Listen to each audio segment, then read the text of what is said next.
最近这个 ChatGPT 的这个 topic 实在是太火爆了，我们要不要也蹭一下那个流量，讲一下 ChatGPT？ 好啊。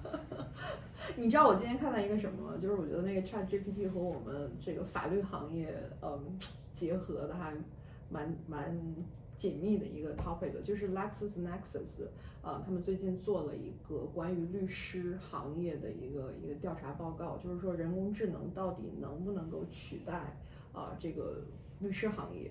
你觉得能不能取代律师行业？我觉得不一定呢。它的调查的结果呢，实际上是说，就是在一定程度上可以增加律师的 efficiency， 就是效率。但是呢，大部分的律师实际上是觉得，并不会取代律师这个行业。那有一些 junior 的 attorney 呢，如果说你没有什么这个经验，可能做一些比较这个怎么说呢，就是一般的这个工作的话，有可能这部分的工作会被取代。但是呢，它的结果是大部分的律师觉得以后这个 AI 智能还是不可以取代律师这个行业的。那我个人呢也是同意LexisNexis 的这个分析。所以不知道 Michael 律师有什么样的一个想法？ Well, this has happened in the legal profession ever since really any technology comes to the fore. So I'm old enough to remember when actually the idea of like search engines came out for the legal profession, and Boolean search, that you could search like a topic plus some other topic minus, came out. And that was a revolution, and it superseded indexes and tables of contents. You could now search in the document. Now ChatGPT is really it's a massive search of the entire internet, and for databases like Lexis, Westlaw, Bloomberg, it will make searching much better. But one of the things is, I think, with any technology, there's always great hope and of course good marketing.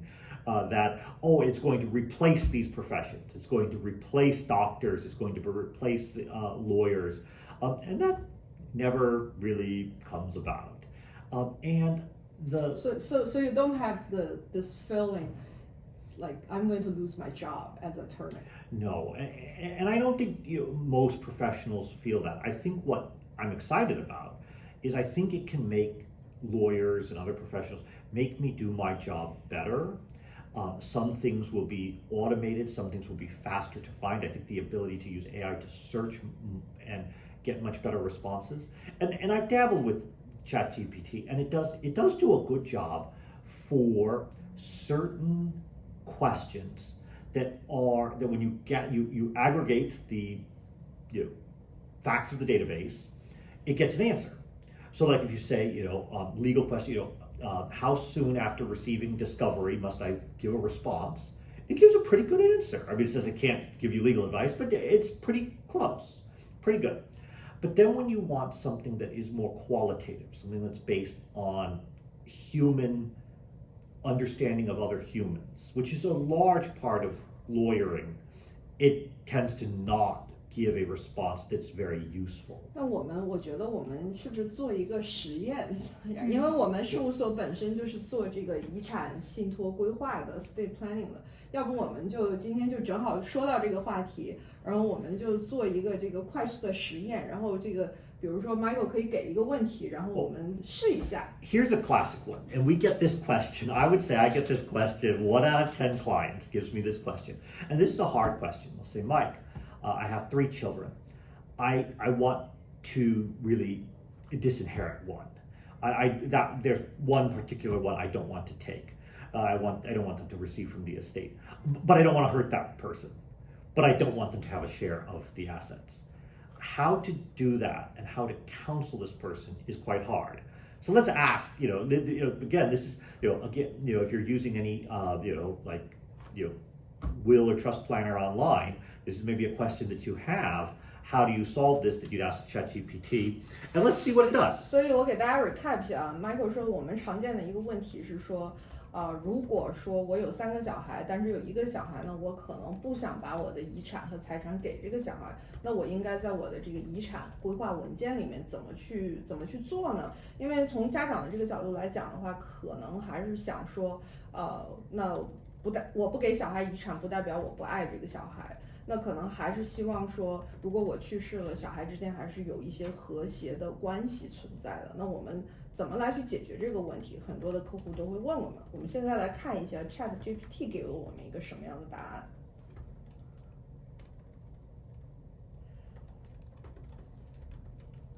Michael 正在把这个问题 So 看 yeah, 得到。 let's just say a classic one. I have 3 kids and I'm doing a trust. I want to disinherit one of them, but I don't want to hurt that one.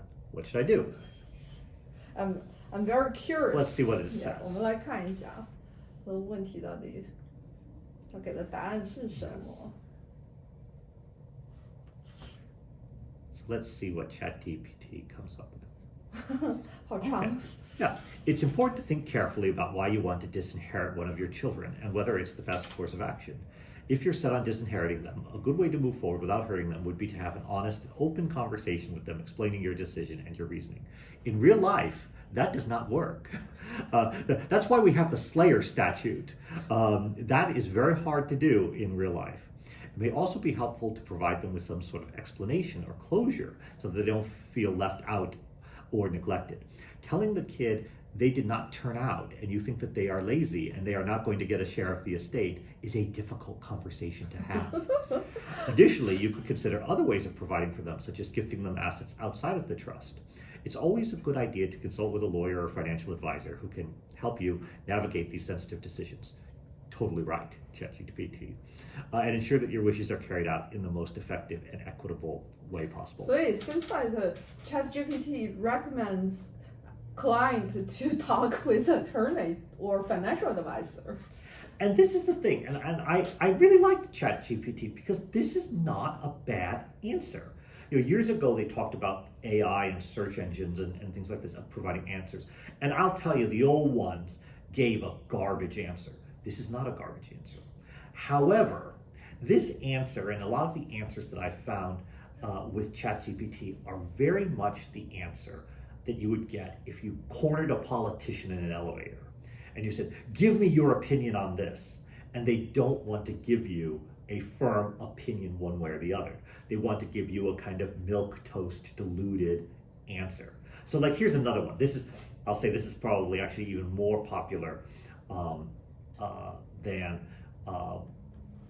the prior question is 我们现在在试一个问题啊，第 I 二个 want 问 to 题， give 第一个问题呢，我们刚才这个答案是说他给了一个非常 generic 这个很综合的一个答案，然后最后的结论是最好是要找律师和 financial advisor， 然后来具体的来咨询。那我们看一下第二个问题是什么 ，Michael？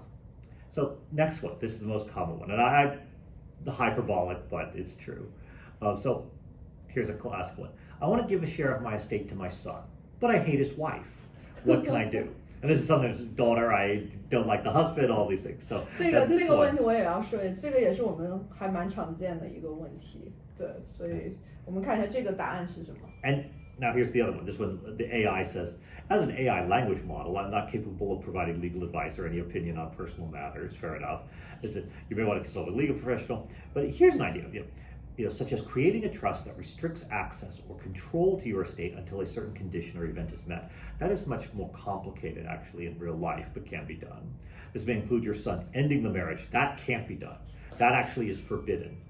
You may not encourage a divorce through an estate. Is considered against public policy. There's a case out of Oregon that addresses this directly. You cannot do that. You can't say if they divorce, they will get their share, because we do not want to encourage people to dissolve marriages. So actually, it gives a wrong answer and misleading answer. This one gave the wrong answer. So if I saw this, I said, yes, my son will get $10 million, but Brittany's got to go.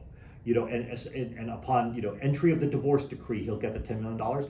That generally will not be permitted. 所以其实这个问题 ChatGPT 我们刚才做实验是给了一个错误的答案和给了我们一个这个容易被误导的一个答案。And here's where I think sometimes the ChatGPT, what's happening with the AI, I bet ChatGPT is finding the Oregon case and finding law review articles about the Oregon case. But it's not understanding that it's generally what it was found on that case was negative.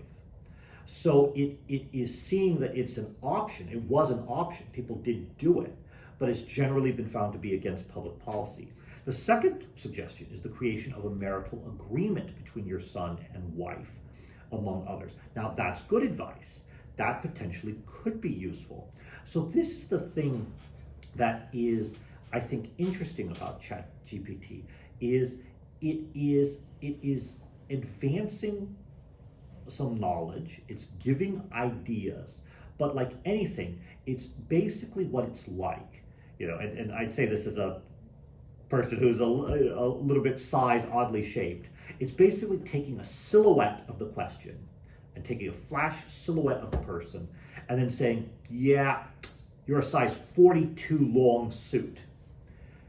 That's probably pretty close, but not exactly tailored. The silhouette is probably pretty close to a 42 long suit. But what does the suit look like? Is it a double-breasted suit? Is it single-breasted? Is it 2-button, 3-button? All of these things, it's not getting to that. So I don't think ChatGPT is bad. I think this is phenomenal. I think this can really solve some questions or answer some questions. But you have to understand what it's doing. It's doing the silhouette. Let me ask another question. But I think the thing is though, also, I think as a professional, it is important that you know the background and you know about the laws and you analyze the answers. But for a lay person, sometimes it's very difficult to analyze what information is correct and what information is misleading or even wrong. I think the importance of getting involved with a professional is you tell the good information from the misleading or wrong information.